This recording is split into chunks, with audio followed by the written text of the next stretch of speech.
दोस्तों, चाइना को दूसरे कंट्रीज़ के सिटीज़न के बारे में बहुत ज़्यादा चिंता होती है। जैसे कि कश्मीर के लोगों का ह्यूमन राइट्स वायलेशन या फिर अमेरिका में अभी बीमारी से लोगों का मरना। लेकिन कोई चाइनीज़ सिटीज़न ही अगर उनके गवर्नमेंट के खिलाफ कुछ भी बोले या फिर ग्राउंड रियलिटी दिखाना चाहे तो उन्हें चुप करा दिया जाता है या फिर वो गायब हो जाते हैं।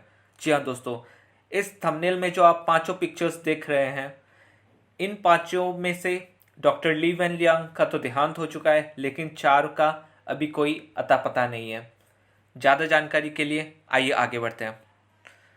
नमस्कार दोस्तों, स्वागत है आपका अपने चैनल वीर चरित्र में। दोस्तों, आप हमसे फेसबुक एंड टेलीग्राम के माध्यम से भी जुड़ सकते हैं और दोनों ही चैनल्स का लिंक आपको डिस्क्रिप्शन में मिल जाएगा। दोस्तों, आपने सुना होगा डॉक्टर ली वेनलियांग के बारे में और उन्हें बताया जा रहा था कि वो विसल ब्लोवर्स थे, लेकिन असलियत में जो पहली लेडी थी जिन्होंने फाइंड आउट किया था कि कोरोना वायरस नाम का एक बीमारी आ चुका है, वो थी डॉक्टर आई फैन। जी हाँ दोस्तों, डॉक्टर आई फैन ही वो पहली इंसान थी जिन्होंने फाइंड आउट किया था। ये सेंट्रल वुहान हॉस्पिटल की एचओडी हैं, इमरजेंसी डिपार्टमेंट की, और पहले इन्होंने ही फाइंड आउट किया था। और जब इन्होंने देखा था कि एक नया वायरस आया है तो पहले तो ये घबरा गई थी। उसके बाद इन्होंने अपने करीबी दोस्तों को ये पिक्चर्स फॉरवर्ड की थी, तो उसमें से बहुत लोगों ने बोला कि ये कुछ है नहीं, आप ऐसे बकवास बातें कर रही हैं। उसी में से जो वी चैट, चाइना में जैसे व्हाट्सएप नहीं चलता तो वी चैट के थ्रू जब फॉरवर्ड किया गया था, डॉक्टर ली वेनलियांग को भी वो गया था। उसी के बाद डॉक्टर ली वेनलियांग ने गवर्नमेंट को बताना चाहा, लेकिन उन्हें, आपको पता ही है, चुप करा दिया गया था और उन्हें बोला गया था कि आप अपना काम करें और गवर्नमेंट के कामों में या फिर रूमर्स स्प्रेड ना करें। जी हाँ दोस्तों, एक प्रूफ के साथ जब गवर्नमेंट को दिखाया गया था कि वायरस आ चुका है, लेकिन गवर्नमेंट ने क्या बोला कि आप रूमर ना फैलाएं। जी हाँ दोस्तों, गवर्नमेंट को जानों से ज़्यादा बिजनेस की फिक्र थी। डॉक्टर आई फैन ने जब देखा कि डॉक्टर ली वेनलियांग की बातें सुनी नहीं जा रही थी और उनके डेथ भी हो चुकी थी, डॉक्टर ली वेन आई फैन ने उसके बाद एक इंटरव्यू दिया था चाइनीज मैगजीन को। लेकिन इंटरव्यू देने के दूसरे ही दिन बाद इनका इंटरव्यू डिलीट हो जाता है, जैसे कि ज़्यादातर चीज़ें चाइना में होती है। उसके बाद फिर डॉक्टर आई फैन का कोई अता पता नहीं। जी हाँ दोस्तों, फरवरी 2nd वीक के बाद डॉक्टर आई फैन ना हॉस्पिटल में आ रही है और ना ही घर पे मिली है। तो पहला दुनिया क्वेश्चन ये पूछ रहा है चाइना से कि डॉक्टर आई फैन है कहाँ। अब हम देखते हैं दूसरे पर्सनालिटी के बारे में, डॉक्टर ली वेनलियांग। जी हाँ दोस्तों, आपने बहुत देखा होगा डॉक्टर ली वेनलियांग के बारे में, और 9 फरवरी को इनकी डेथ भी हो गई थी। जी हाँ दोस्तों, पहले जब इन्होंने इस वायरस के बारे में बताना चाहा गवर्नमेंट को तो उन्होंने रूमर बता के इसे चुप करा दिया था। लेकिन डॉक्टर ली वेनलियांग उसके बाद फिर जब वो ट्रीट कर रहे थे कोरोना वायरस के पेशेंट्स को, ये खुद भी इन्फेक्टेड हो गए थे और 9 फरवरी को इनका देहांत हो जाता है। देहांत होने के बाद भी चाइनीज गवर्नमेंट ने या फिर किसी भी हाई ऑफिशियल ने अपोलोजाइज नहीं किया, ना ही सॉरी बोली और ना ही इनके फैमिली को कुछ अलाउंस दिया। लेकिन चाइना दूसरे कंट्रीज से ये जरूर एक्सपेक्ट करता है कि आप कुछ भी गलत करें, चाइना की नज़र में अगर वो गलत है तो आपको सॉरी बोलना चाहिए। अब मैं आपको एक इंटरव्यू दिखाता हूं जो कि जेन क्विशी, जो कि एक रिपोर्टर थे, उन्होंने डाला था, और इस वीडियो के डालने के कुछ ही दिन बाद से वो गायब हो गए थे। आपको ये वीडियो जरूर सुनना चाहिए।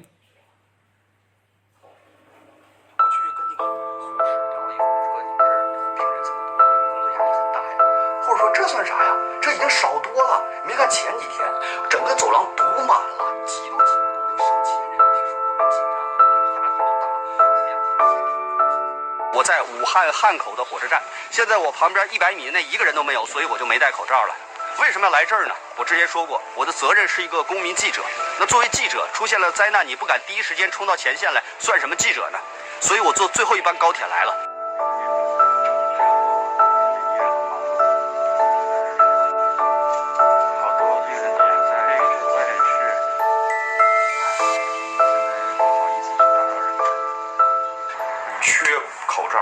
缺防护服，缺物资，最重要的是缺检测盒。没有检测盒没法确诊，就只能疑似在家里隔离。有了检测盒还需要病床，有了病床还需要医生。你不能说一大排人在那躺着，没有医生躺着有什么用？还需要医生。所以这个问题还是很严重，还有很多的问题没有解决。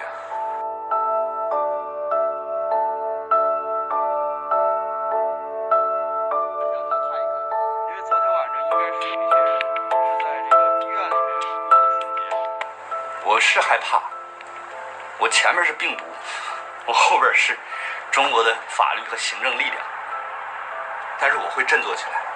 只要我活在这个城市，我会继续做我的报道，我只说我看见的，我听见的。我特别喜欢说一些撂的狠话，对吧？我今天把狠话撂着，我连死都不怕，我怕你共产党吗？ दोस्तों, आपने देखा कैसे चैन कुशी ने, जबकि उनको ये पता था कि उनकी मृत्यु भी हो सकती है या फिर वो गायब हो जाएंगे, लेकिन वो कम्युनिस्ट पार्टी गवर्नमेंट से डरे नहीं, अपना रिपोर्टिंग करते रहे। जी हाँ दोस्तों, यही होते हैं रियल सोल्जर्स, जो कि अपने कर्तव्य से कभी पीछे नहीं हटते और वो ग्राउंड जीरो में जाके रिपोर्ट कर रहे थे। ऐसे ही और एक पत्रकार थे जिनका नाम फैंग बिन था। ये भी रिपोर्टर बने थे, पहले बिजनेसमैन थे, इसके बाद ही रिपोर्टर बने। लेकिन आप दोनों डेट्स देख सकते हैं, जो फैंग बिन थे ये गायब हो जाते हैं 9 फरवरी 2020 से, और चैन कुशी गायब हो जाते हैं 6 फरवरी 2020 से। जी हाँ दोस्तों, इसके बाद ना इनका कोई अता पता है, और जहाँ तक इनके फ्रेंड्स का सवाल है, उनसे ये पता चला कि इन्हें फोर्सिबली क्वारंटाइन करना पड़ा था। जी हाँ दोस्तों, फोर्सिबली इन्हें क्वारंटाइन में जाना पड़ा था। और यूट्यूब में एक वीडियो भी अवेलेबल है जहाँ फैंग बिन को पुलिस पकड़ने आती है और वो कहती है कि हम आपसे कुछ क्वेश्चंस पूछना चाहते हैं, लेकिन फैंग बिन निकलते नहीं है। लेकिन उसके 2 ही दिन बाद फैंग बिन को पकड़ लिया जाता है और इसके बाद इनका कोई अता पता नहीं है। इसके बाद और एक रिपोर्टर ली जेन हुआ भी, आप देख सकते हैं एक बैकग्राउंड, ये जो आपको बेड दिख रहा है पीछे, ये पोर्शन, और आप यहाँ देखेंगे चैन कुशी का भी ये बेड पोर्शन देखिए आप, बेड के ऊपर जो था।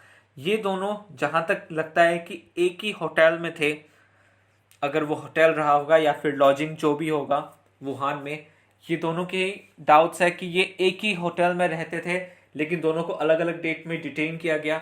और ली जेन हुआ जो वहाँ पे फियरलेस रिपोर्टिंग कर रहे थे, इनका भी कोई अता पता नहीं है इस समय।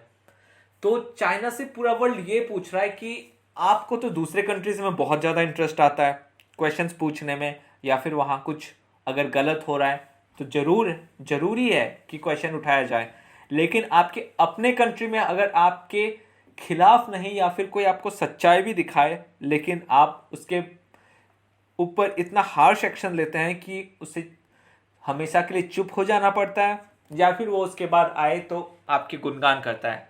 जी हाँ दोस्तों, एक रिपोर्टर थे जिनका नाम था चैन कुशी और फैंग बिन।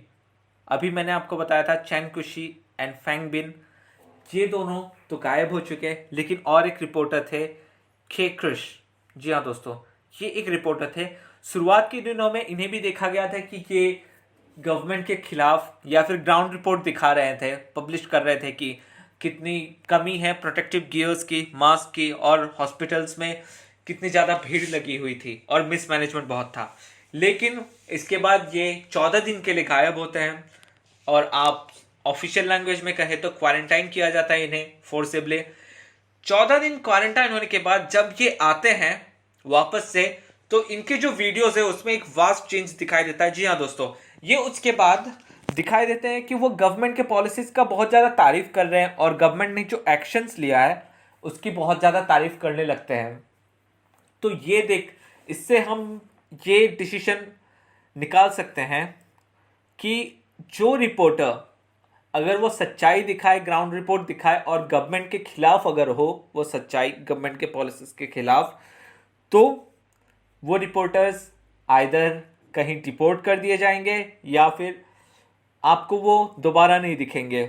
लेकिन अगर कोई रिपोर्टर मान जाता है उसके बाद और गवर्नमेंट के पॉलिसीज की तारीफ करता है तो वो रिपोर्टर आपको वापस आते हुए मिलेगा और उसके बाद वो गवर्नमेंट के पॉलिसीज की तारीफों की पुल बांधेगा और गवर्नमेंट अपनी वाहवाही लूटेगी।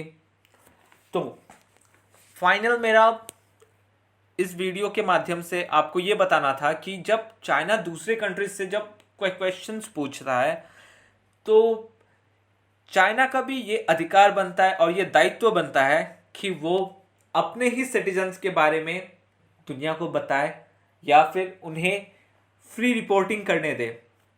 और अगर चाइना अपने सिटीजन्स को ही फ्री रिपोर्टिंग नहीं करने देती तो आप इससे अपना निष्कर्ष निकाल सकते हैं कि वो दूसरे कंट्रीज को कितना ज़्यादा फ्रीडम देगी और जो अपने डेट ट्रैप में सबको फंसाए जा रही है वो वहाँ पे कितना ज़्यादा फ्रीडम और साथ ही साथ डेवलपमेंट लाएगी। और डेवलपमेंट एट दिस कॉस्ट मुझे नहीं लगता कि दूसरे कंट्रीज के सिटीजन ये चाहेंगे कि उन्हें ऐसा डेवलपमेंट मिले कि वो अपना कभी आवाज़ ना उठा पाए।